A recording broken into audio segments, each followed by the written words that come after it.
Looks like we're live. I give it about the count of three. 1, 2, 3. Greetings. Welcome to another Tech Circus, live from the entertainment capital of the world, where our mountain is on fire adjacent to me. I'm joined here tonight by my two co-hosts, Mr. BatteryPowered, otherwise known as Chris, and Michael Pepper from Michael Pepper Tech Talk. And we're fresh off, if everybody saw last night, Vipe Drive had iJustine on. And all three of the gentlemen pictured in front of you got our questions answered by iJustine. So by internet law, we are now best friends with iJustine. That's just the way it works. It's true. I got my glasses on because Chris says I look like a bully when I don't wear them. And Michael Pepper grabbed his freshly quilted blanket to throw behind him tonight. So how are you gentlemen doing? Doing well. I'm doing pretty well. I'm feeling after yesterday's show, I'm feeling refreshed. I'm feeling a lot brighter today than yesterday. So feeling pretty good, especially after the iJustine cred. I mean, I didn't want to make it obvious that we're tight. So, hey, simple. I'm just going to change my Twitter handle to Clout Chaser, and then we'll go from there. What's up with you, Pepper? Well, I can't be best friends with Justine because Jenna would get mad. She'd get jealous. It'd be a problem. He went there, huh? Who do we got in the chat tonight? I'm a little brighter today too, with all the lights going on here. It's been nice to actually have something that's adjustable. You're blue. And ba-da-dee, ba-ba-da. Yeah, that's you. Who do we got here? It looks like Contractors POV. Gary's in the house. Apple Monster. Saw your preview. I like your collabs, Apple Monster. Keep doing collabs. Those are good. Not that like you suck or anything, but it's extra good when you have somebody else with the perspective. Technically lurking. I see you. You're not lurking deep enough. I got you. So what do we got on the blocks tonight, Chris?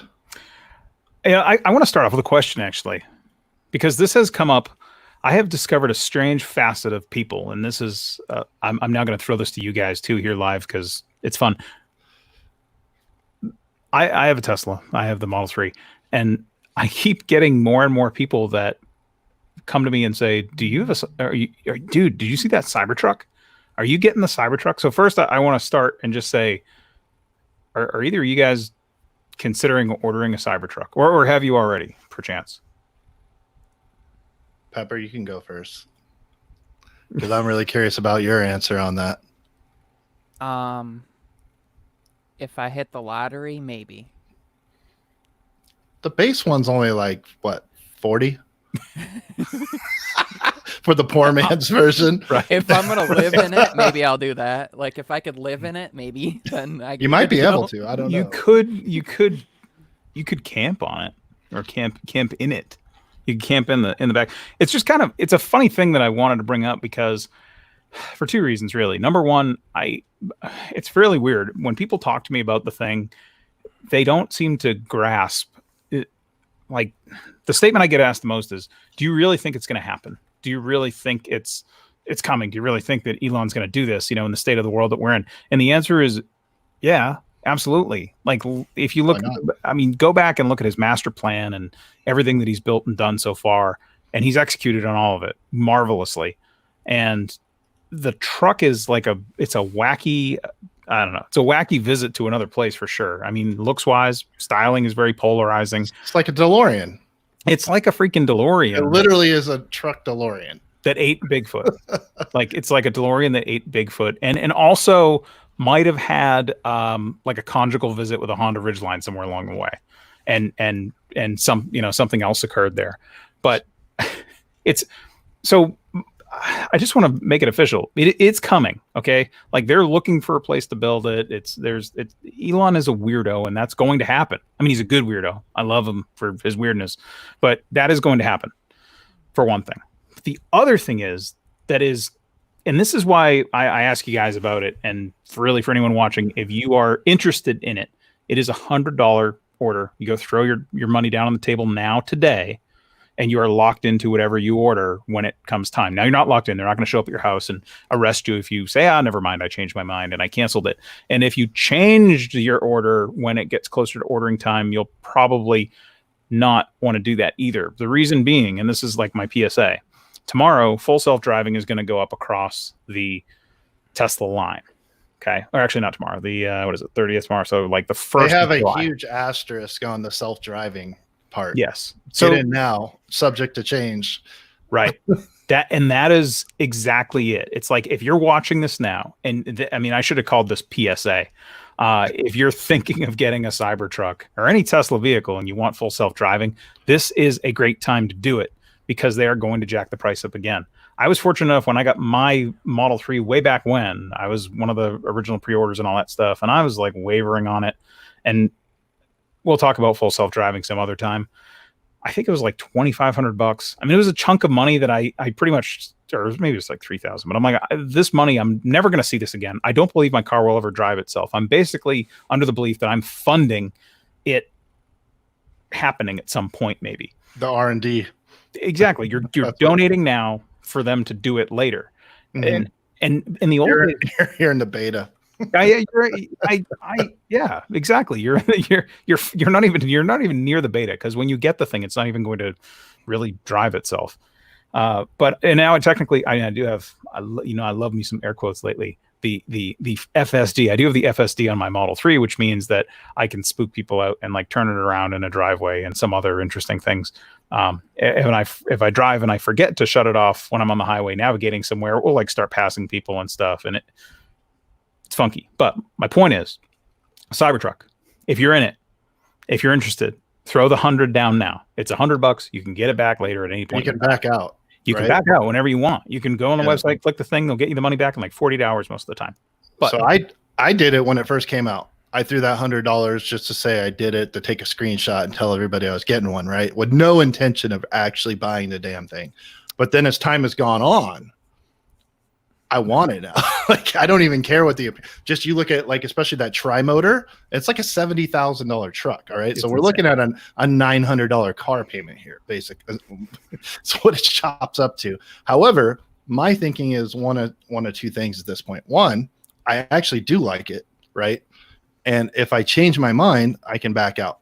Two, I'm guessing these are going to be, everybody's going to talk a lot of crap and be in and out, but it's going to be like the Raider seat licenses here in Vegas, where everybody said they'll never sell. Everybody bought them.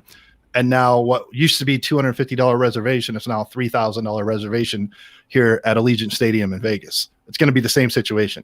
Bunch of crap talked, but when they start, your neighbors start driving them down the street. So I'm thinking either I will bite the bullet and make my wife get a job and do a bunch of different stuff to pay the way. No, I'm just kidding. It's kind of mean. But or I could sell my spot in line, right, to somebody else for a profit, because there's going to be a lot of people that have money that want them. And when they actually see, wow, I can get a 500-mile range truck that hauls ass, and then at the same time, I can walk away with maybe $5,000 just for making the transaction occur. You see what I'm saying? I totally. If I'm over it. If you're, I signed up for the tri-motor one. I signed up for the tri-motor for that reason. All in. I did. I'm going dual motor. I'm going dual motor, full self-driving. I don't want the thing that I mean, that tri-motor is the plaid powertrain that I believe they're looking to put in play in the Model S in the coming years, which is absolutely ridiculous. And I did the intelligent thing. I did later change it to tri-motor because I'm like, I have a history of making non-intelligent decisions. So, well, the real reason though, straight up, it's not even the fact it does 0 to 60 in like 2 seconds. It's not even about that. It's really because it has a 500-mile range. Yes. And for me, I drive between Vegas and Cali every week. So 300 miles or less is not going to get it done. I need to make sure I have room to find a charging station or be near a charger, if you will. Novel. Where's our soundboard when we need it? Pepper. Oh my goodness. Pepper, tell us why we're idiots. What are you going to do if you're driving somewhere and your car just dies in the middle of nowhere and you're not anywhere around a charging station, and like normally, you can call the cop, or you call through your insurance or whatever, and somebody can come out and bring you extra fuel. how does that work if you have an electric vehicle? They can't just like come out and slap an extra battery in the back of your car and like, hey, next time, charge up before you come on out. That's why in your roadside assistance, it needs to include some kind of Uber coverage. It's like, okay, I'm gonna need the trailer of the car, and I need to get where I'm going. So what you could do. The concern I have with this is, the whole idea of EVs is that they're supposed to be more environmentally friendly, but how is it, when you're talking about what is put out as far as like nuclear energy and everything that's creating that power that's being used to charge up your vehicle, that's not necessarily any more environmentally friendly than shooting fuel, although I guess the output being that it's not puking out a bunch of fumes out the exhaust and back into the environment. Oh, make no mistake about it. This is not a conscience purchase. This is a flex purchase. No. It's pretty cool though. I do think that someday, just like all technology that started out pretty expensive. I mean, if you think about the first personal computers, right? Those are pretty pricey for their days. Not everybody just went out to the store. You drop a few grand for a personal computer back in, the late 70s, early 80s, things like that. So someday, I think and hope that what will happen is these will be be the new normal. But my other question is, from what I've heard, because they have such extensive life on them, like I went out and bought a vehicle with 250,000 miles on it for under $2,000. A Tesla, I can't imagine it depreciating in value very much. It's just going to it's going to be like it's worth something and then it's dead. Yeah, maybe. But I also see the Cybertruck itself being, again, like the DeLorean, something that's so far out there. The difference will be this one's viable because he's already proven the technology.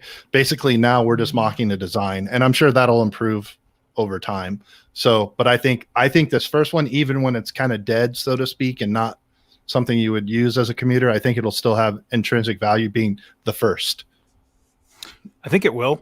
I think, and I do think that, I mean, we haven't seen the and I'm not going to run off on a tangent, I promise, about Tesla battery life and all that stuff and all the cabs over in Amsterdam. I obviously, like, you kind of get sold into a cult. It's not quite as bad as the Apple thing because I don't run around, I really don't defend any particular brand. Like, Tesla has made some mistakes and they have some follies, which is kind of the other part of this that I should mention for everybody. So while the timeline has, kind of wavered and, they're talking like the end of 2021 possibly for the Cybertruck to be available, the thing that you want to take note of is that if you want to get yours first, they are all about dollars. So they will get the most expensive ones will be delivered first. That'll be full self-driving, tri-motor, all that stuff. It's kind of like, it's the fee, And it's a flex because then people are going to see the fastest one, the most optioned out one on the road and be like, well, I want that. Then when they go and they find out they can't afford 80 grand, they're like, well, what can I get? And then they can sell the mid-size ones much easier because of that. Right. And I played a similar game with the Model 3, which didn't end in my favor the whole way. Like I was like, let me go buy this car with the performance stuff and I'll just sell my kidney and I'll go sell everything in my garage. Or let me get rid of this. And I was like, wait a minute. I don't really care. Wait a minute. I don't want this thing first anyway. It's this electronic thing. I want to let other people go test it. This is one time that I actually have to keep it. I don't want to return it. I don't want to, complain about it and vlog about it and, gripe. So I'm like, I got to let other people test this thing first. So I fell back a little bit. And then I'm really, really glad I did because those things are super expensive. But the PSA part of this I want to mention to people is if you want something, if you want the Cybertruck, if you want that item, you should go and reserve it now. And I agree with that. and like reserve it with whatever you want. Like $100 to even sell the option to me is worth the gamble. Even if you have no intention of buying one, go sign up for it because there might be a rich guy that'll pay you for it. Right. So exactly. Hang on, I'm swapping batteries here. Oh, someone forgot a battery changer. I thought you were actually going to premiere the video that you promised us all this week. No. What happened with that? Oh man. I'm over here putting in slave labor with 4 videos, and you drop nothing. I After you promise, you look me in the eye and you promise. Last person to look me in the eye and promise left half drink bottle of whiskey on the nightstand as they left the room. Wait, before I tell you about my excuses, I want to distract back to Pepper for a second, because I feel like he wasn't done. I feel like he had something else there, and I kind of was running on. Pepper, did you have something else about the Cybertruck that you wanted to tell me? I feel a dad joke coming on. Yes. It could be. It could be. He I had that face. want to say I feel like there are too many edges. They needed more chrome. It looks like it would be nice to take on a Safari, and if the local news is any sign, we should Firefox. I had to go there. I apologize to the listening audience. I figured that would save me from the grief of. I'm gonna pour this out. No, you're still on No, the spot. but in all Chris. seriousness, I do like the design of it. I think it's unique. It's not really like anything else we've seen. It does remind me of I think it was the Kutak from Need for Speed. That was Talking about the Lambo? Oh, the Lamborghini Countach? Yeah, it kind of reminds Wasn't me that of before you were shape. born? If you gave it, It was before you was born. Okay. I was born in 1990, It's from the 80s, bro. but that's what it made me think of when I saw it. The shape of it, the progression, how it but with more edges to it. It's like they sat the Countach on a box, and the box just kind of pushed up underneath. It has similar lines because the lines probably meet some aerodynamic spec that's not aesthetically pleasing. That's what my guess is. Same way that car did. Are you putting up links? Is that the link for your referral links? So everybody in the chat, if you got $100 laying around and you may be interested in Cybertruck, Chris buys a lot of Tesla, so click his link and he'll get rich. No, I'm just kidding. That's not how it works. But click that. If you get pissed off about it, trash his Twitter. Pepper, you finally dropped a Blade video. I did. So you happy with the damn thing or what? For everybody that doesn't know, he has a Razer Blade laptop that he's been dragging his feet on making a video about for 3 weeks because his lights weren't right. That's a good point. It was sort of that, and it was more of I've seen too many people who do kind of these videos when they've had the device for maybe a half an hour, and I feel like that's not enough time to actually use the device to really get to know it, kind of understand like if there's any flaws, what you appreciate it for, being able to use it at home, get out of the house and use it. I was using it going down the road, tethered to a hotspot, things like that, and just because current circumstances, the way we are, we're kind of all stuck at home right now. But it's a laptop. It's portability. I'm not reviewing a desktop, so I need to understand, is it going to work when I'm out and about? Is it going to work? Is it going to perform the same when it's not plugged in? Things like that. I could do that at home, but it's just kind of awkward. Like, you don't want to see me go from my kitchen to my living room to, like, the bedroom or something. Like, it's lame, there's not a lot of if this is going to turn into an editing discussion, move around. So, and I wanted to go in a different direction and have it be more of a discussion. So I sat down at the kitchen table and just kind of looked at the camera and talked about who I think it should be for, and I like the format let it flow, and it was natural. It was easy. There was no cutting things in and out. The natural lighting, and to me, I think that approaches people better. It seems more authentic. Not that I'm not always authentic, but it's weird when you have the edited, sketchy kind of, and to do no B-roll. It made it a little bit easier.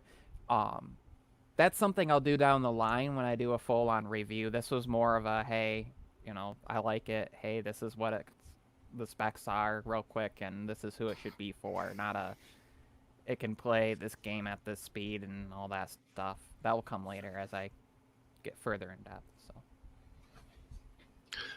That's cool. What else happened this week, Chris? Well, I didn't make a video. We can talk about WWDC. I know we'll get, because that just won't end, but prefer to cover everything else first. Maybe we can get there at some point. So I've been messing around a little bit with my camera and lighting. Pretty much every show for the next couple of weeks is probably going to have some different configuration, and we're going to see what people like the most. I think some people, they might enjoy, just seeing this, which is how I've been making all my YouTube videos lately. So, I was slacking. I have for those who don't know, we'll share a little bit of a secret here. Mike is an absolute fan of the Logitech keyboard case for the Apple iPad Pro. That's a fact. And he is like, he obsesses with it. And I frequently obsess with the Apple Magic keyboard case, and we go back and forth. So, that's probably why I have to make. Because mine's practical. Because not only does it safely protect my tablet as I go along, I'm able to adjust it in 2 different positions. It charges through USB-C. Oh, and it costs $119 instead of $260. Get off my jock, Apple. this is why we all know why you went with a new lighting. The real reason is because he's got merch too. Look, he's wearing a hat. Is jealous of Viper, and he needs that. Trying to flex. He needs that lens. He needs. That's right. That's right. So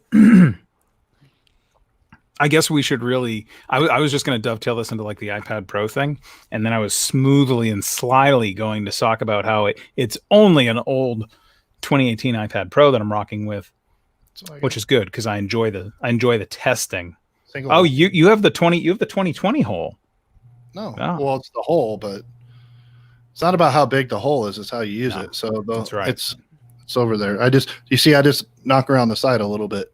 If you can't fill the whole hole, just knock around the side. You got no LiDAR in that hole. So, all right, mine had that too when I went and grabbed the. I digress. The Targus case. I was. My kids are home. It's gonna be a nightmare. Kind of confused about. That's her the garage door. You're pretty easy Chris, to find. I know you dealt with this a little bit this week, but do either of you get really annoyed when they do the promoting of the Apple symbol by putting a giant hole in the back of cases? I have no idea what you're talking about. It's not even. What are you talking about? It's not like I'm gonna like. What am I gonna do? This? Like I'm. Here's the now funny I'm thing. Like being inappropriate with my iPad there. This is an actual Apple case that I can't even get centered. This is an Apple case, and it doesn't have it on there. There's no branding. I mean, there's the big hole up here, but there's no freaking branding on the Apple one. It pisses me off so bad. I can't even remember which case it was that I got this past week, but it was like I opened it, I found the hole, and I'm like, I'm out again. I can't deal with it. It is stupid. It is so stupid that people keep putting that darn hole in things. I do have a little tip for people watching just tonight. Just a tip from Michael Pepper. Yes, just the tip. Going downhill now. Mike, you had an issue with just the tip of your Apple Pencil when you got yours. But one of the things I noticed with cases in the direction of where you put the Apple Pencil is you have the volume rocker there. The tip tends to get in the way of the lower volume. Not on this one. If you flip it the other way around, though, I have rubber. Rubber protects it from the tip. If you flip it the other way around, it magnetically pulls it away from the volume button too. So just a little trick for people. If you a pro tip, so it's kind of facing towards the charging port, then it doesn't get in the way, and it doesn't catch anything. If you throw it in, if you slide it in your bag, it doesn't catch anything. Unless you slide it in upside down, which is totally possible because you're not working hard to protect that LiDAR sensor because we're all rocking the older gen of these iPads, which do not have they do not have the A12Z in them. And a lot of you might not really care about the A12Z because it's a very, very minor upgrade. I think it has like an extra GPU core, but there is something very important to note about the A12Z. I know where you're going with this. I do too.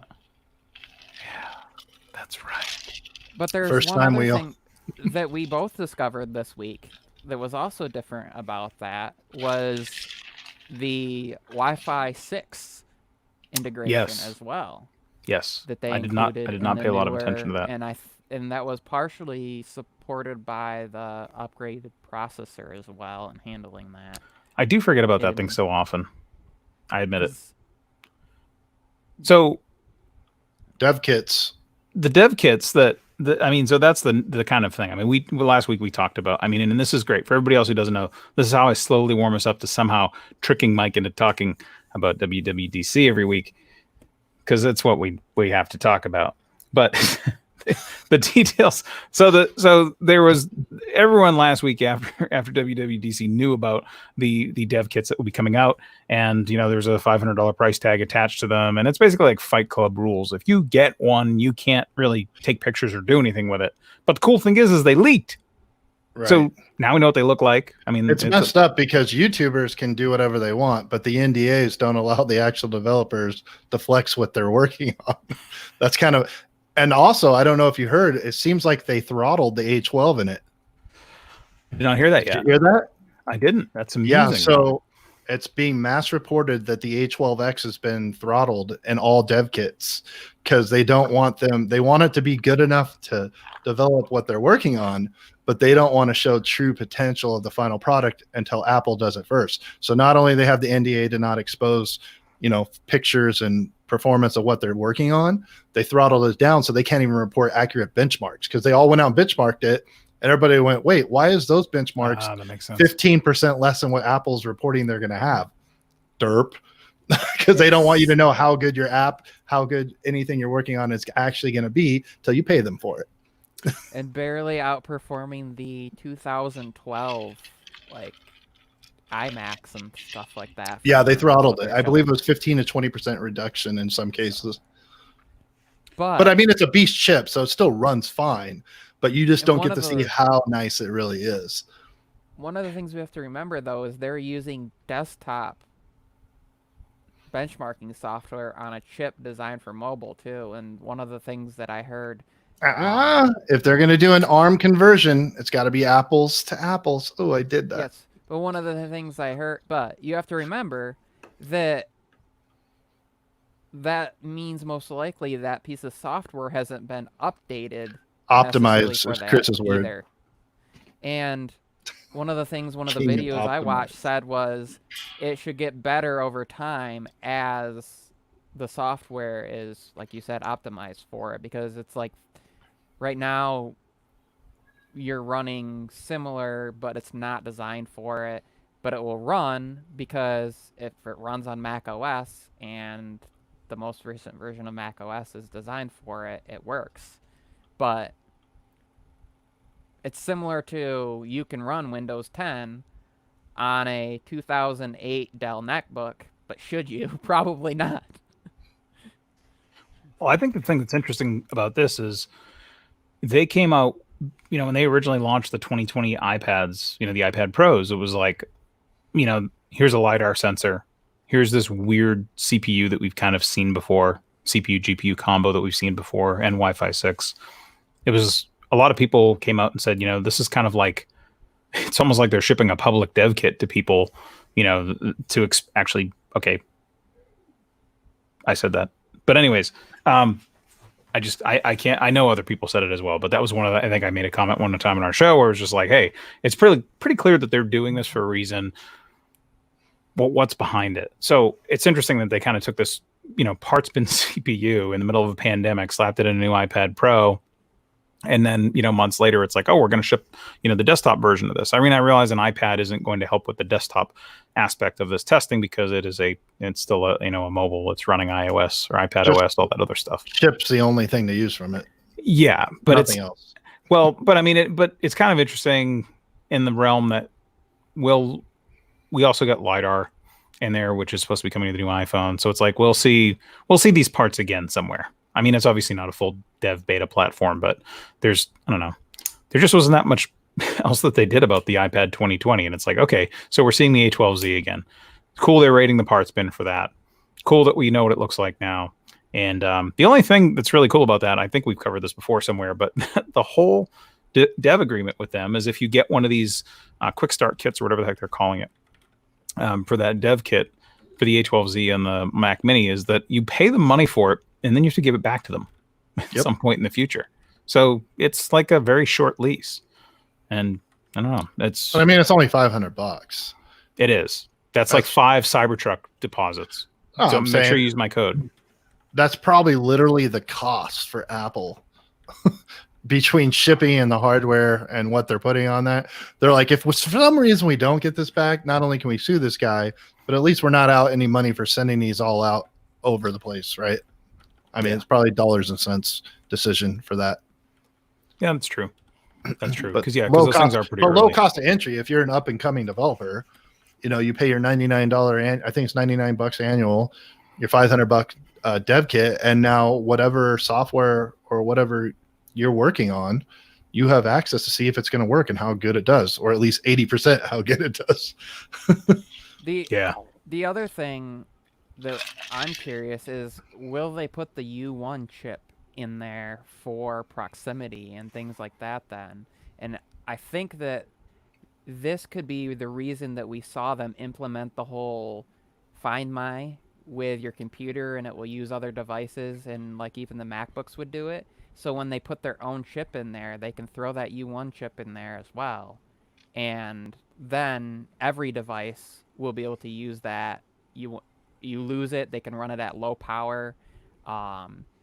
We talked about the AirTags a little bit. They could put that technology that runs in there and set it so when your battery gets low enough, essentially it just kicks off and runs just the things for tracking. If the device is lost, if it's not within the proximity of your home or a certain location, it does the things like that. So it'll be interesting to see if they'll throw that in there.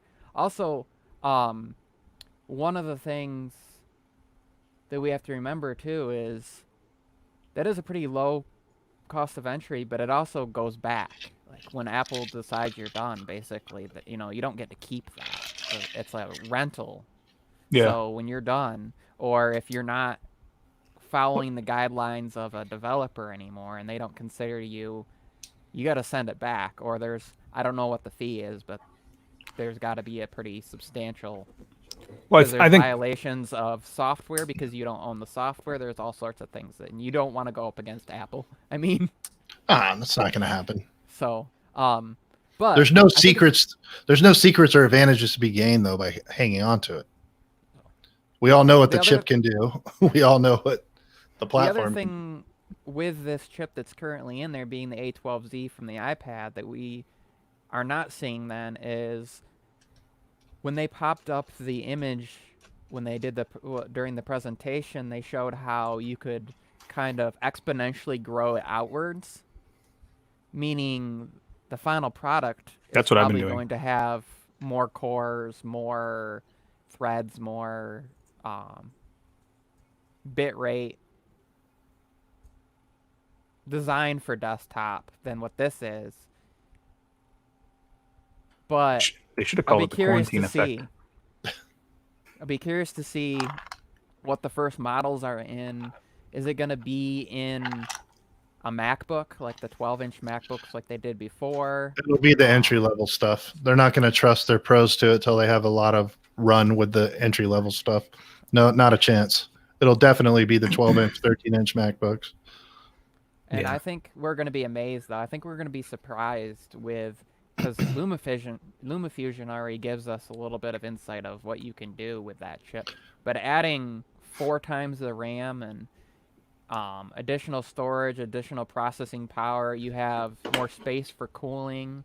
Well, the other part of that is their external GPUs support potentially. You won't even need it. They're running the A12X with Final Cut on a custom Mac in the demo. You saw that, right? Yeah, so they're already running that. Sweet. And they're not going to put the A12X. It's going to be an A13 when we first see this. But they'll let it roll back too. That's the other thing. So I'm just saying what they've already demonstrated in raw form that current Final Cut runs on the A12. So next year, this thing's going to be a beast. The only thing, and we talked about this last week, so I think we're about done with it, but the only thing is all they have to do is perfect the gaming aspect, which AMD has done a pretty good job of doing with PC on the x86 side. Because they're not going to have boot camp access and stuff like that. So they're going to need to figure out a way to optimize gaming. And if they do that, it's going to be a legit monopoly that people can bitch about. I need a coin effect. dropping more nickels in my swear jar. Oh, did I demonetize us again? No, I just mean for every time you say optimize, I get another quarter. I thought it was a drinking word. One of the things I'm curious to see is, will there be a time then where some developer figures out how to get this to work on the 2020 iPad Pro, since it works with the hardware that's on there? When will we see one of like the jailbreak developers or somebody like that actually figure out how to get that to work? Not before Apple does. How well will it perform? I mean, I No can way. see that in the future. But the reason that Apple has not ever advertised or even tried to enter the gaming market in a real way, it's because they know they're hung up on GPU. If the ARM-based architecture computers can perform, you bet your ass they are coming for every gaming machine out there. If they can actually hold frames per second at ultra modes, it's on. And Apple will do it first. They're not going to wait for a hack. If the hardware can do it, they want to make money from it. Because the main reason people build PCs right now is gaming. If they can even compete, they have a compelling reason. Because right now, even if you're the hugest Apple fan in the world and you love the ecosystem and you're a creator and all that, but like in my case, I still love to play games. And there's the best Mac in the $5,000 Mac can't touch a $1,200 PC. End of story. Once it can, it's going to be hard to say no. For sure. Yeah, I mean, I built my computer and it cost $1,600 when I built it. Now it probably costs, like you said, around $1,200-1,300 because RAM and all sorts of things have dropped down in cost and there's newer parts out and things like that. But I've been able to play some games at like high to ultra settings, 4K, 60 frames per second hooked up to the TV, and it was smooth, no skips, things like that. But my question is, does this mean that we will see, since they integrated the 120 hertz display into the iPads, I'm guessing that means that they'll be bringing that over to the MacBooks if they're promoting that for gamers? Because otherwise, why would you run? It wouldn't make any sense to play any game at higher than 60 hertz if you can't visually see it necessarily. It'll be a year, at least a mid-year update before they emphasize the gaming stuff, because they're going to need to work the bugs out of the 12 stuff. In any case, I think you guys are all jumping ahead. We need to get back to solving iOS 14 stuff before. I mean, like 120 hertz in the phone, like that's like the September iPhone, October iPhone, like moving things back in. I mean, first they have to solve. Fuck. All right, I have to talk about something I like. No F words. It's not a kid's show, but you can't say F words. We'll get canceled. I'm pretty sure. Friends, family, fortune. I'm sorry for saying three Chuck. words we're not supposed to say. Sorry for saying Chuck while I was coughing. What is it that I enjoy most about iOS 14? Since I had to bring it up. Okay, I really like the bedtime sleep aspect so far. I feel like it lies, so they need to do some trim to get it to work right. I also feel like I like that in the olden times it would just do like the simple little chime, right? And of course I'm running the beta OS. Just to be clear, iOS 14 beta dev 1 on my iPhone, and then the watchOS 7 on my watch. Series 4, just to be clear. And at night, it used to just do this stupid little ding, ding, ding, and like tell you, you should be going to bed in an hour, and then it would do nothing. Now it has wind down, which is something like I know the Note has that too. It's like, hey, you're going to bed, or actually, the Note didn't really care. It just wanted to basically go into like wind down mode every night. but but yes, that's right. That's exactly what it is. And if you could send me pictures of the various positions, I will send you pictures of how I sleep too. I will, but I'll draw over it with a marker to cover up where there would be clothing. But I enjoy what they do, because it's like, hey, if you're gonna set, I'm going to bed at this time and I want to wake up at this time, it will start nudging you, and then it will like DND your phone, and it won't just DND your phone like it, the old little like moon thing. You don't look at your phone and it's like you're supposed to be waking up at 5 a.m. Your watch battery is 32% or whatever. Your bedtime is this. It's slick. And you have to actually press a button to get the phone to unlock through that wind down time, which I think is gorgeous and awesome. And then the best part, I don't want to spoil it for everybody. And like I said, there's some inaccuracy things, because my watch really does think that I wake up every day at like 4:43 a.m. when and I totally do. I do wake up every day for some weird reason, like 17 minutes before my alarm goes off. But I definitely go back to bed, and I tell it that, and it doesn't. It's like, oh, hey, he's up. We're good to go. But if you sleep through an alarm in this new version, you can't. I don't know how you can do it. It is so irritating. It doesn't make any noise on the phone, at least for me, or at least that I can tell. Maybe it does eventually, but it vibrates the ever-loving hell out of your watch, which is why it nags you to charge the battery before you go to bed. You know how it feels to be friends with you guys in a group text. Yeah, pretty much. Yeah, if you're ever like trying to make some concrete, just throw your phone in while you have a group text with us, and it'll just settle all the concrete down and vibrate. 5 group texts. It's a nightmare, 24/7. You know what the vibration is when it's waking you up? It's Apple in Morse code saying you must buy the next iPhone 12 Pro Max 512 gig. I think it's subliminal messaging. I totally enjoy the sleep side of things. And I'm hoping that they come up with a better way to do the data. I love that it bugs me to wake up. I am usually someone that wakes up without an alarm, and then the alarm irritates me like 20 minutes later when I'm like actually awake doing stuff. But I love the fact that this alarm is so persistent and irritating. When I have actually been asleep, or on days when I forgot to shut it off or something, it's just way better. It's way more flexible. I enjoy that. And Mike, I want to hear something you like. Now, wait, Pepper, what do you like about iOS 14? You're running it now for the past week. What's something you enjoy? Minimalism. That I can have all the apps that I mainly use on my main screen there, and then I can just have my widgets here, or I can swipe over and every app that I have is listed. And the way that they create those kind of what do they call? I'm trying to think of the word. Prosthetic limb? The folders, but they're like predetermined or whatever, like assigned for you. At first I thought that was going to be annoying, but the way Apple handles them, it actually makes sense. Like social is a bad example, and so is entertainment, because obviously there's certain things that should be in there. But like productivity, they throw my banking app in there. Utilities, lifestyle has like some Amazon shopping and my Philips Hue and Google Home and certain things in there. But it makes sense because I know I've used that on some Android phones before, and I feel like sometimes it doesn't make sense where they place certain apps.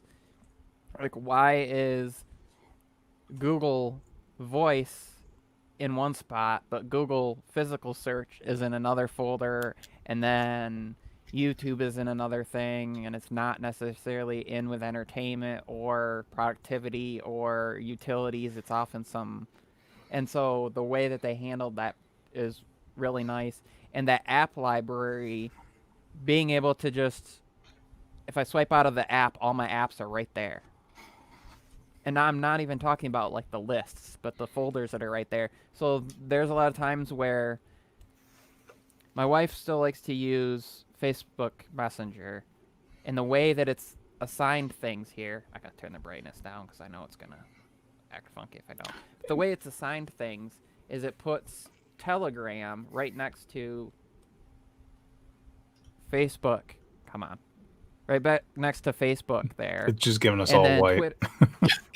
Yeah, I know. And then Twitter, and I have it turned all the way down. And then Twitter's right below it. So they're all assigned right there. And the suggested and recently used. So I just think the minimalistic approach and the way they self-assign things and where they show up works. And I was concerned at first that it wouldn't. So I think something interesting.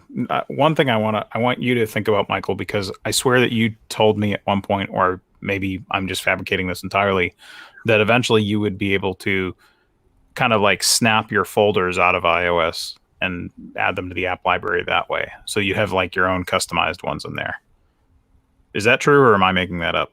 Or like, no, I said that was the one thing I wish they did have, like that you could customize your own in the app library, because they don't right now. And then the one thing they showed off that we didn't see yet was being able to just go from your home screen with all your folders to that overlay view and then just hide the home screen. Yeah. And when you do that, it goes into I had to individually go like remove from home, or or add to app library for every single one of them. Yeah, that and then was inside irritating folders as hell. and do it to get everything cleared off. Just being able to kind of do that overlay view like you see on Android, where you can pinch in and just remove the.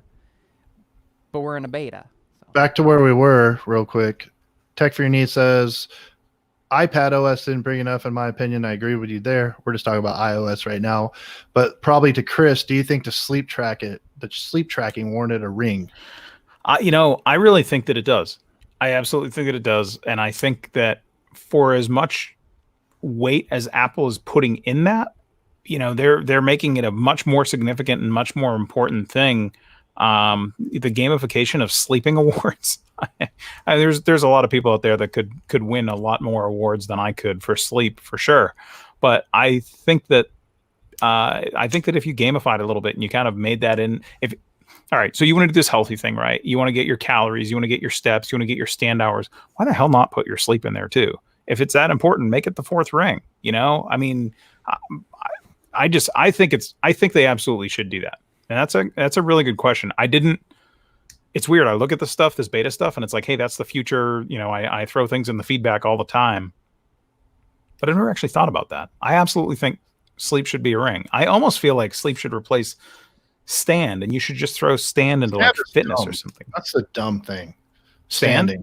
Well, it's really dumb because it's horribly inaccurate. I've had 4 generations of Apple Watches, and I'll get stand credit while I'm fast asleep.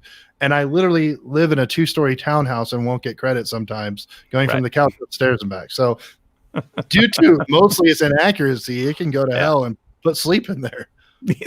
That's true. I mean, honestly, which one's going to kill you? How many times you stand a day or how much sleep you get? Yeah. Doctor will tell you your sleep. one of them will make you drive into a tree eventually if you don't do enough of it. Exactly. Or you do too much of the other one. And my favorite thing with stand, by the way, is when I fly, or when back in those old days, I would be on a plane and I'd be on like this long plane trip. And it was funny because just having your arms on the armrest, like the turbulence or whatever, the bump of the plane, was enough to throw my thing into stand. So like I was noticing that I'd fly on 6 or 7 hour flights, and I'm like, what? I never even got stand notification, and I'm digging into how the heck does Apple know this? And finally got down to the end of it of, they're like, go back and look at when you've actually been standing and look at your calories. Like it thinks that you're moving because of the plane, shaking a little bit. And that's ultimately what it was. So yeah, talk about inaccuracies and comic relief. I don't know. My favorite thing is also the thing I hate the most, only because I'm super disappointed with it. Love. So, well, picture-in-picture pips, right? Jeez. I'm a real pip. Not only do I think all these menus are kind of dumb, whatever. Most of you guys have seen how this stuff works, right? Like this widget is the dumbest widget they ever, can't see it, whatever. It's the one where you can scroll through like 5 things at once and it takes up a page. But picture-in-picture was the thing I was most stoked on because it's super annoying. Yeah, whatever. Yeah, you're cool. Yeah, I'm just gonna Look at me. I got my own merch. I can mock my co-host. Like, no, I'm just saying, like, picture in picture is something we are all super pumped about, right? And I know it's only beta, so it's like super limited, but it's not clean. It doesn't, if you're going to use it for what you're using it for, whether it's, I think you can use it for like Apple TV and ESPN. There's like 5 apps you could use it for. Super annoying. But the fact is, it works, but it's not nearly as smooth as Android does it. So it's the first time where Apple copied something and didn't make it better.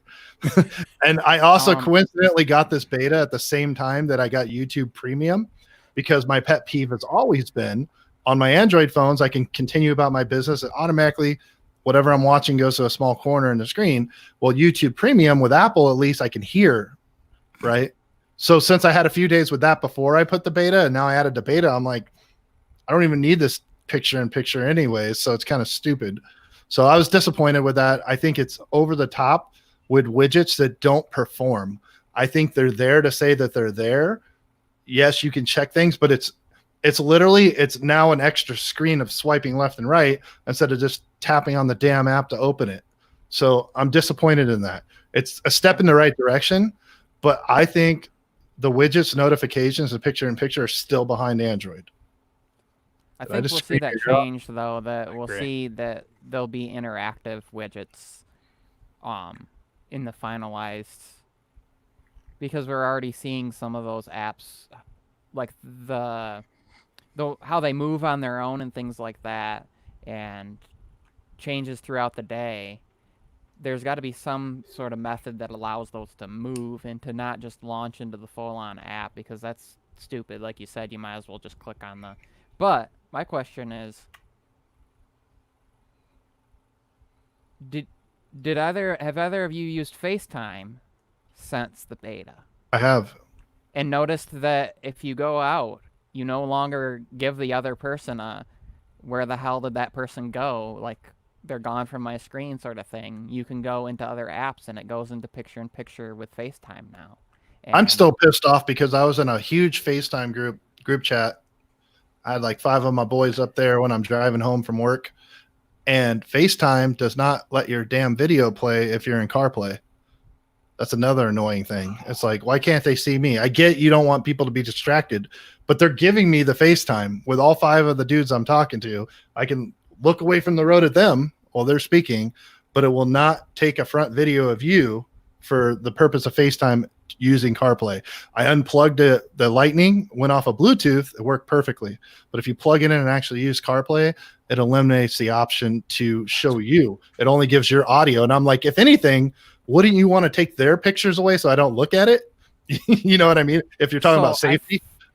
I think that's a limitation of the video output sources, because you're outputting video through the cable for CarPlay, and then it's trying to connect in. It's just the same thing with, like, because if I connect, but like if I connect my microphone with an adapter to my iPad, it will only let one audio source in and won't let me use Bluetooth to hear anything else, and it will use it's the same thing. They only allow one source right now. So it's relaying a video source from your phone out to that for the CarPlay interface, and then for it to also show FaceTime at the same time. The way apparently Apple's decided to handle things, they don't allow that type of selection. And I also wonder if it's partially their privacy, their security stuff. They don't want that popping up. I don't think so, man. CarPlay I don't think so, info because I can watch YouTube. I can watch YouTube and comment. I can use WhatsApp, the app WhatsApp. I can use Duo with CarPlay connected. It's literally only the intrinsic FaceTime app that eliminates your option for video. So the tech is there. Third party isn't going to have options that Apple doesn't. That doesn't make sense. None of those are secured by Apple. None of those use Apple's privacy stuff to be secured in the same way that... But I'm on a FaceTime call that I initiated, so it's no different than if I made it in the room at home right now. If I picked up the phone and call you guys on FaceTime, it's the same exact thing. The only difference is, like, I could plug my Lightning charger into my iPhone right now and FaceTime you dudes, all three of us. It's literally only under CarPlay that eliminates the option. Yeah, that makes sense. I mean, I think Apple, quite simply, probably just doesn't want you looking at they don't want the parakeet syndrome where you look at yourself in the mirror the whole time. It's kind of like, but I can see them and they're like, hey dude, I'm drinking, you're driving, that's cool, we're drinking and driving, that's the kind of friends I have. But I'm just I think that it's Apple. See, this is weird. I come from the other angle where it's like, if you're driving, the distraction is, why do you even need to see yourself at that point? Like, get your good camera angle and then plug in the car kit or whatever, and off you go. Or does it even matter? So if you wanted to do that, how about enable it so they could see me and I can't see myself? So wait, what? They couldn't see you either? No. Just like when your battery dies on this live stream, all you see is the logo with my name, says M on it, and that's all they get. Yep, that's all they get. I wonder if part of that is interesting. If your logic holds true, then why wouldn't they just eliminate it on my end? If they did that, I'd be like, cool, that's fine. Like that's actually stupid. Never mind. I'm the only one that can't see myself. That's silly. Well, because I know there's certain applications that, like, if I try to play it and plug into my monitor or AirPlay, you'll get that pop up like, this is not supported through this accessory or whatever. Does Grindr still work, Mike? Because they block out sources like that. But I also wonder if there's some sort of security in there that they don't want that potentially routing through. Like, you get into somebody else's car and you don't necessarily know that they haven't installed something, but you want to use CarPlay in their car for some reason. You'd have to authenticate. You wouldn't have the Bluetooth code then. That doesn't make sense. It's not like Wi-Fi where you can just jump in. There's a whole sync process that you have to do with a car. So the car is probably the most secure, the most difficult thing to sync to in a Bluetooth with any phone out of every device. Because you can't be moving. Got to do. Did this work before iOS 14, or has it never worked doing that? I don't know. I've never tested it. Because that could just be that could also be like a beta glitch. Could be a beta bug. Or like we're adding picture-in-picture for it, so now we got to figure out how to do that and integrate with CarPlay, because there's a lot of things that I've noticed that are like glitchy right now. I can't remember. I never felt that irresponsible driving before, so. iOS 14 just brought it out in you. It's a new development. Gotta do this. Careless. I'm just kidding. In case I get in a car accident, someone's like, "The dude said on streams he's out of control." I'm joking. Yeah, but don't have any evidence because they won't have you on FaceTime. For both. Well, you track my cell towers I use, so you'll have my back. Yes, I got you. Have either of you noticed an issue with? At least I've had this issue. If I launch the camera when I go into video and I hit record, that as I move, it kind of stutters, but then when I done recording and play it back, it's perfectly smooth. Yeah, I know. Something you stutter. with the interface, it's like I thought jittery, but then I play it back and it's perfectly fine. Because like I recorded that whole video that you saw was all with my iPhone, but it played back perfectly fine. So I was just curious if either of you had that at all. Yeah, I have had that, and I believe that it is. I'm assuming it's a beta thing, like a beta bug thing, or like a battery saver thing. I'm not sure which, but yeah, I do. I noticed that at 4K 60. If I film in 4K 60 on the phone, I get that. If I film in 4K 30, I do not get that. Speaking of frame rates, did you see that in iOS 14 Beta 1, in the code, that it's showing 4K 120 and 4K 240 frames per second? I think it was, I want to say Ice Universe leaked that. So I'd be curious to see what that means, if that actually means that they're working on bringing that to the next iPhone, or if it's more 120 is dumb for HDR, because you need more frames to be able to do. So like most phones can't do 4K 60 HDR The only benefit then would be if you plan on replaying the content you shoot on your iPhone on an HDR-enabled television. Or a Note. True. Which everyone will have. Or a TCL 10 Pro. Or, yeah. Or, I guess, the weird intricacy of that's the only thing that will play higher than 1080p in iOS 14 on YouTube now is it has to be an HDR video. I noticed that. But I could see why, because of combining the frames for HDR or for maybe a 4K 60 night mode. Because being able to pull more information and more detail by combining, because you reduce issues of grain when you can combine multiple frames, would be interesting. Maybe or even a 1080 or even a lower frame rate night mode. Sounds like something Google would perfect first, and then Apple would try to take credit for it. Google Video? Don't sleep on it. Don't sleep on it. Watch. I mean, they've improved it a little bit from what I've heard and seen, allegedly. But yeah, I know that Apple does slow shutter. They have the slow shutter mode that will activate, or the lower res modes that will activate slow shutter. But go ahead. It's the slow shit. It's the slow shutter mode. Yes. Well, and Costco's also stopped selling sheep cakes, but that's not where the I think that I'm just thinking of 4K 60 night mode and how insane that would be once the government is done testing it. Also, shout out to Scoop. Hey, man, thanks for coming back. Scoop dropped a video this week for those who are unaware. He did. Scoop, a creator. So yes. Scoop made a video. I know you're probably used to seeing him show up in other people's live streams, not ours ever, because he's always busy. He's always working. Always exactly conveniently available every single time I turn on YouTube, though, except when we're waiting. It's okay. We're still that. Still got you. We're good. But nonetheless, he dropped a video. It was pretty good. Better my first video. It's far better than my first video too. Like it's good. If that's gonna be your first, it was really good. A+. Yeah, I definitely enjoyed it. And yes, I think you hit a lot of the thoughts going.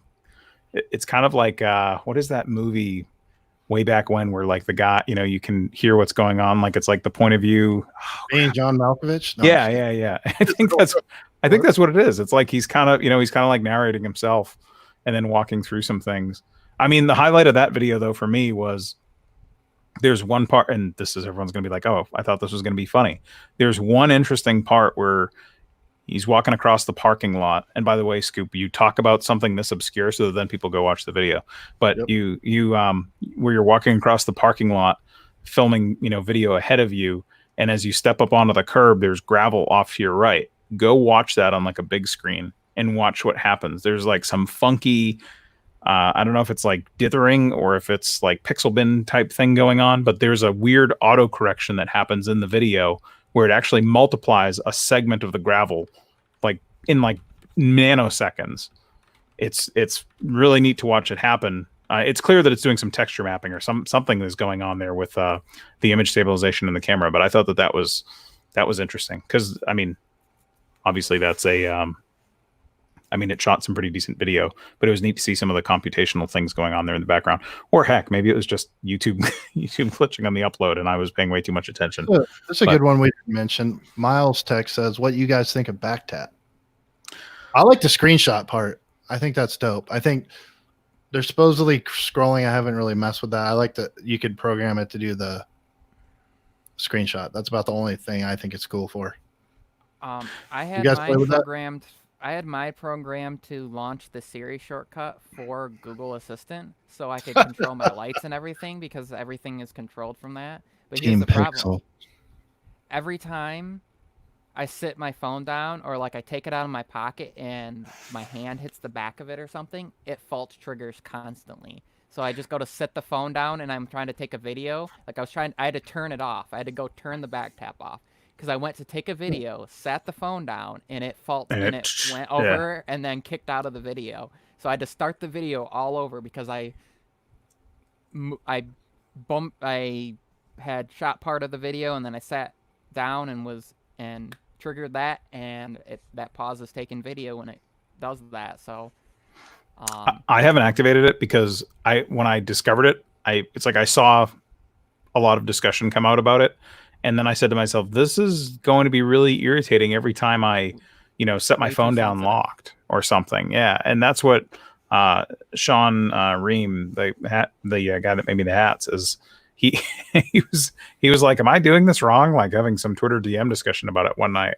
He's like, this is insane. Watch this, like screenshotting of like him putting the phone down and it doing stuff after he put the phone down. So that could be a security concern. Like if you have it set up for Google Assistant or like even Amazon or anything, like you set your phone down and you didn't realize it and you inadvertently launched something, and now it's hearing what you're saying potentially without you necessarily. I take accidental screenshots all the time. I figure that's an acceptable risk.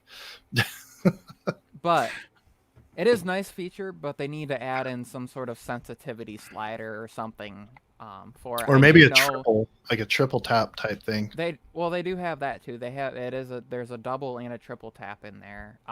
But I just think that adjusting the sensitivity would be nice. It is clever that they managed to make it so that the optimal spot to tap is right where the Apple logo is.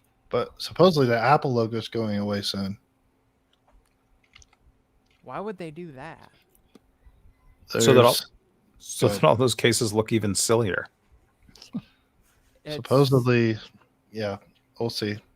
So that's like the one with the thing will deep look the same. No, because you know an iPhone when you see it. But you flip open, like if they did that with a MacBook, there are so many other things that would, like, you flip open and it would look like, because there are other like HP and. I bet you $100 you could hold up any iPhone versus any other phone. I tell you, the iPhone every time without a logo. Well, yeah. Yep. But it's one of those like in glancing and passing things that like people, it's a promotion of, or you have a case on it. And I think people see. I think Apple, between their services and software, and AR is the next gen. I went to a bunch of pitch. I own an app. It's kind of like a failed app, but I own one, and I've done a bunch of pitch decks. I've gone and talked to angel investors. I've done stuff. I've seen what's coming. AR, I mean, I don't know what's going to happen because of the pandemic and setbacks, but AR is ready to break out.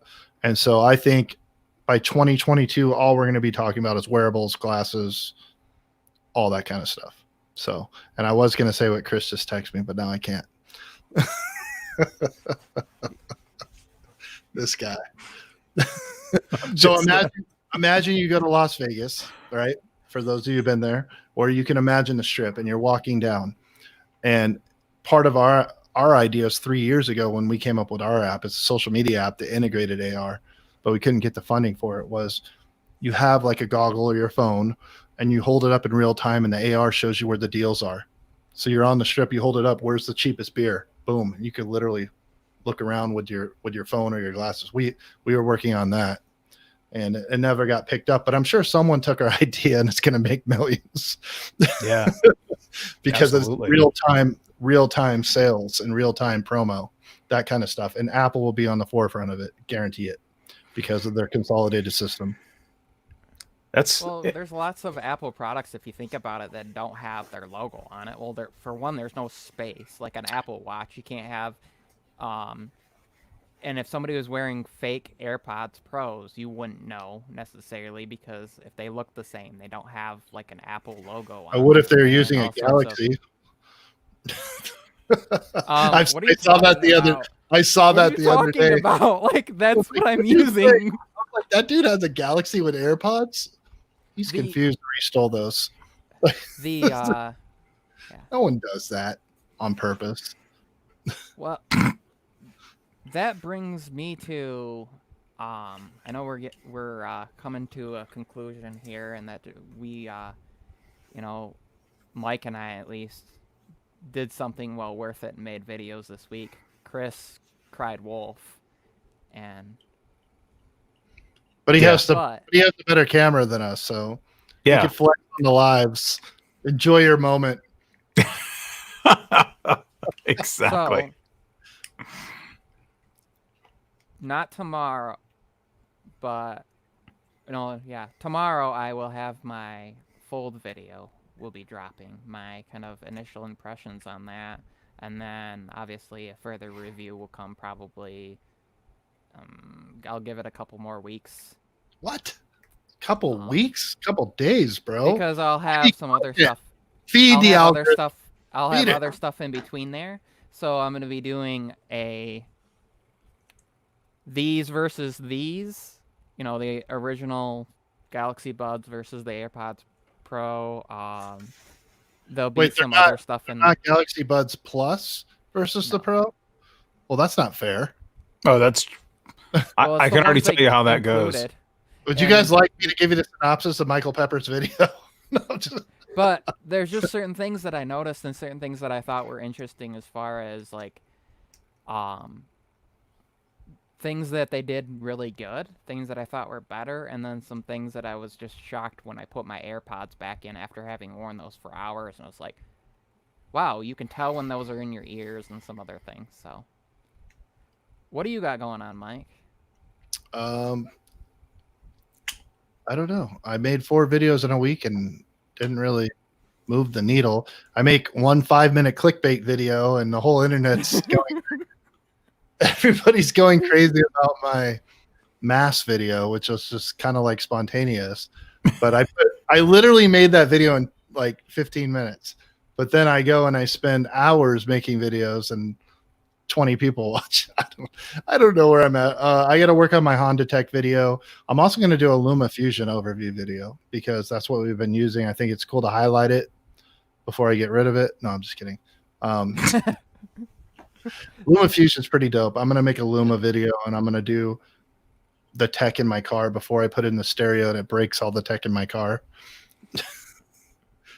I'm curious about that. I know that I used to have Hondas and I'm a big fan. And then they started adding in these like Android head units or what's running. I mean, your car kit, as I understand, and at least in the modern Hondas, car kit is actually running on Android when you plug into that. And yeah, it's not so much that. It's going to disable a lot of things. So you start putting in base caps and crossovers and stuff like that. And like talking to the pros, the audio pros, they're like, well, you're going to lose your.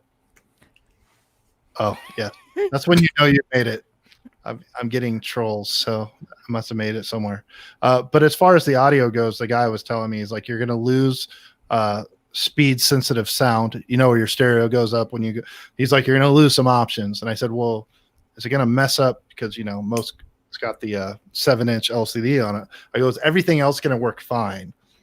And he goes, yes. And he goes, then we had a conversation about how much do I want to spend? I said, well, as little as possible, right? That's always, it's like, well, you can spend this much and you can upgrade your stereo, or you can spend twice that much and you can disturb the piece. So I'm like, I got to go with the disturb. I want the other person to roll their window up. I was like, when I pull up, I want to see elderly people look over at me with disgust and roll their windows up. He goes, I got you. It's only cool if their mirror is shaking. That was the old, I didn't want just mine to shake. It's not about my enjoyment. It's about other people intruding on their space. Oh man. And when I was young and did that stuff, and now I'm like, I'm carrying, man. Can you knock that off? What the hell? And Chris, are you going to keep me awake for like 2 hours again this week? Yeah. On Sunday? Yeah, maybe. That's my plan. Awesome. It was funny the other day how that all kind of unfolded too, and I know we talked about. I'm actually glad we had some semi-orderly discussion here tonight about iOS 14 because I had all sorts of rants and crap the other day, and I think I mentioned this on the live. Yeah, I woke up and Twitter just irritated me, and I kept coming back to it. I'm like, I can't do this. I don't feel this live. I do not feel this live talking about the great things of iOS 14 and the crap they need to improve before they get to the end of beta. So yes, I will be back doing more annoying stuff, and maybe don't even say it. Don't say it. We've given up hope. Okay. I have a challenge. I'm going to challenge Chris. I want to see a video on like HomeKit Philips Hue type thing. I'm never gonna do this that. week for Just people for your that like. Just Google it, Well, bro. and for people that want to know, like, hey, you know why would you use the HomeKit app versus this? Because there are differences and things like that. Because I feel like people need to know, like, before they get into certain things, like, It's a pain is in it the easier to butt. and some of the Super pain in the butt. confusion, like, so that they don't have to do what I had to do. I could do that video probably, but Chris, like 10,000 times what I know on that. So it's really fun. I've got to tell you something though, and so if we had gone off on the segment and you flipped up that screen that said, "Tell me what you don't like about iOS 14," I would tell you HomeKit. As noted, I'm the guy that bought the HomePod, and I've got Apple TVs, whatever. Something happened in my planet with iOS 14 and running iOS 13 on my Apple TV. I don't understand it. And my HomeKit has gone haywire right now. Rules like it is. I am living in like there is candid camera in my home right now. I have random air filtration machines that get turned on at random times, TVs that are shutting off at sunset, like strange things that are occurring throughout the home. It's like my house is haunted right now, which is the total downside. So I have gone through and been deleting all of my rules and then slowly re-adding things again. It would have been a great time to make a video, except for the part where I've got the rules back in play and things are like working normal. And then the next day they don't work normal again. So something is possessed, and it's pretty cool. I've yet to figure out how, other than finding in the settings, using HomeKit with the Apple TV, like I can't find a HomeKit app. Where's the interface for it? Like, or do you just use Siri with it? Or like, where's the actual... Well, I just mean having it becomes a hub is all I mean. So I've got, a couple Apple TVs and a couple HomeKits. A couple of HomePods. And if you go into the Home app, if you have multiples, it'll tell you which one is like the active one and which one's in standby. So I guess my point is I've got more than ample like HomeKit controlling devices, but something in the Apple realm has sent them off into outer space and caused them to conflict with each other. At least that's the only thing that is consistent on the entire system. So, and it doesn't make sense, and I kind of gave up on it at this point. And I'm operating things the old-fashioned way, which is just yelling at my electronic assistant, who rhymes with eerie, just to do things. And now I feel like one of those idiots in the commercials, like that I make fun of all the time, because that's not why you don't get. I mean, it's cool to get HomeKit to do that, but it's not. It is. I just liked that I figured out how to get it to sync up with Google stuff, because I have other lights that use that, so I can go in there and just control them all from one, and I can turn off every light in the house from that single thing. And I took the bulbs that were currently in my room and put one downstairs in the living room and set that up to turn off. So if I forget to turn off a light, it will turn off automatically at 2 o'clock in the morning. So if I forget to turn it off, it's at least off, and things like that. And it's been interesting, but I don't get the whole, like,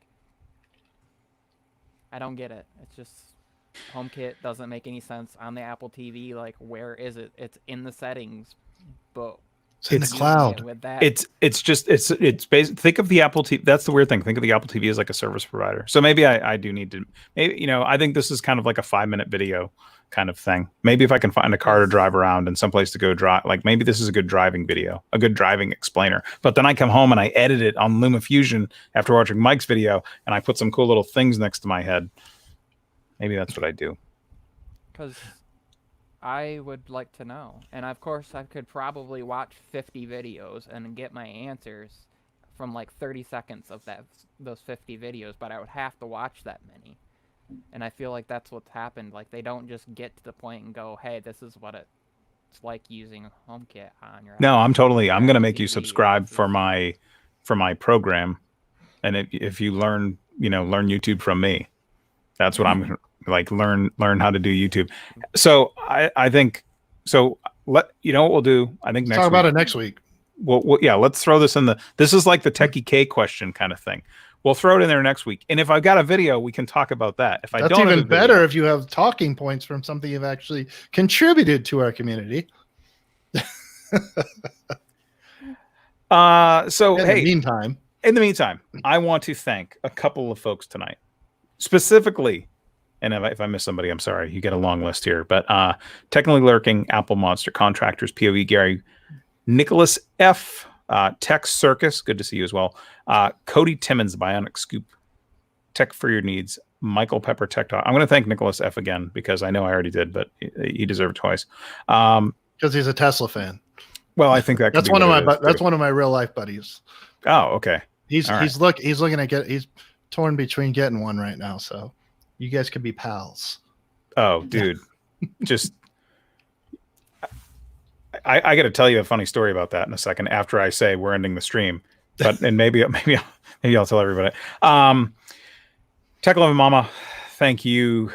Battery Powered, man, great to see you here as well. Miles Tech, and who else did I miss? Oh, Techie K, glad to see you made it as well. And I feel like we had at least one other. Get Technically Lurking. I got Technically Lurking. Scoop, of course. Jason. I think it was Scoop that I was missing. And Jason, yes, thank Apple you all Monster for coming in. And man, I swear I got him in the early phase. Maybe you did. Maybe I did. Sure. Thank you to everybody that came through tonight and said hello and said what's up. Super cool to have you here. We would be three people talking to each other about random stuff. This would be a FaceTime. But this would be a FaceTime, and Mike couldn't do it from, and he couldn't do it from his car. We do all week anyway, so yeah, it's good that we have one that's actually recorded and shared for everybody else. I know we're ending, but just that's even better. It's better when you don't delete them, when you don't delete the evidence. I will just say, for Nicholas F's value, is that my problem with Tesla stuff is like when I end up going there to test drive things or try different things or whatever, I'm always the person that, like, the sales guys, there are Tesla salespeople or sales advisors that don't own Teslas themselves, and I'm always that guy that like gives them so much crap and convinces them to eventually buy their product. It's kind of a weird thing, like they should get it, whatever. Whole long story there, but yeah, if you ever need any questions or anything from someone that is not actually technically a Tesla YouTuber, but I probably could be if there wasn't a bunch of people out there that did it like full time. Glad to answer any questions you have. Jeremy, we're talking to you. Yeah. Certainly. I can. Yeah, I've got a lot of history with gasoline, and love to share my stuff. Love to share my knowledge, wisdom, and telling you what is probably a good or a bad deal, because I can tell you what they always offer me for trading. Yes, I went over 2 minutes. I'm going to shut up now. Shut up. Yeah. Everybody have a good week. We love you all. A good week. Without you guys, there's no reason to do it. So exactly. Make sure you're following both the Tech Circus and our 3 individual accounts. If you can't figure that out, probably shouldn't be watching tech stuff anyways. No, I'm just kidding. But we love you all. Thank you for the support. Everything's down in the description. Thank you, everybody. Thanks. We're out of here. Good night.